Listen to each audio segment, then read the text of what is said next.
자, 17번 문제. 자, 우리 2015학년도 수능 법과정치 17번 문제고요.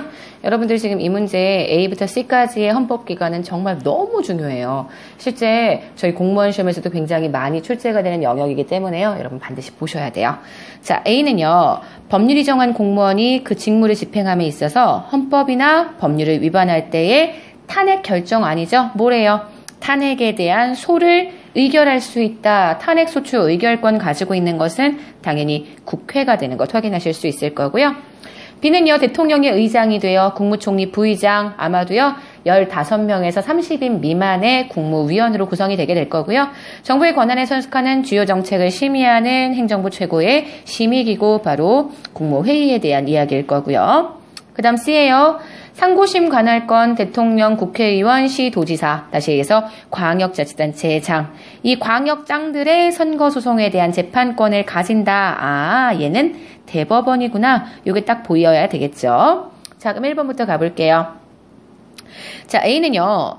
국회죠. 국회는요. 국가 예산의 세입 세출 이거에 대한 심사는 하지만 결산을 담당하진 않아요. 지금 보시는 세입 세출에 대한 결산과 회계 검사의 권한을 가지는 기구는요. 행정부 안에 있는 독립기구 대통령 직속으로 나타나게 되는 감사원에 대한 설명이다라고 보실 수 있고요. 자, 2번이에요. 제가 이 부분은 올해 굉장히 많이 강조될 수 있기 때문에 꼭 보시라고 말씀드렸죠. 자, 민주적 기본 질서에 위배되는 정당의 해산을 제소할 수 있는 사람. 제소할 수 있는 헌법기구 바로 대통령.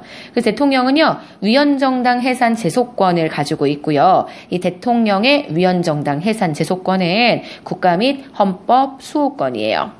그래서 헌법을 수호하기 위해서 이상한 정당 얘 빨리빨리 해산해 버려야 한다. 뭐 이런 거고요.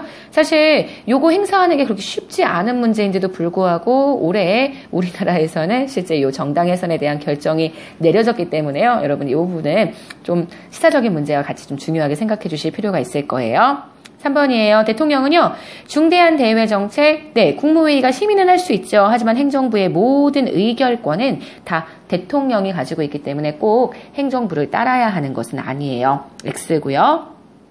4번이에요. 의원 발의 법률 개정안을 국무회의가 심의한다? 이 뭔 말도 안 되는 얘기. 말이 안 되죠. 그죠? 만약에 대통령이 발의하는 법률 개정안 이런 경우에는 국무회의가 심의한 다음에 그 다음 법률안 제안이 가능하다고 보실 수 있지만요. 의원이 발의하는 법률 개정안이 국무회의의 심의를 받아야 되는 건 아니기 때문에요. 요거 X고요. 5번 우리 되게 많이 봤던 거죠. 자, 대법원은요. 명령 규칙은 심사할 권리를 가지고 있어요. 명령 규칙이 헌법이나 법률에 위반되는지의 여부가 재판 전제성을 띈 경우 이에 대한 최종 심사권 굉장히 수업 시간에 많이 강조했던 거고요. 이거는 다른 말로요. 대법원의 명령 규칙 처분에 관한 심사권 이렇게 얘기해 줄 수 있겠네요. 자, 그래서요. 현재 5번은 맞는 표현이 되죠. 자, 그러면 여러분 보시는 17번 문제의 정답은요. 현재 5번 되는 것 확인하실 수 있을 거예요. 저희 17번 문제는 여기까지 해서 마무리하도록 할게요.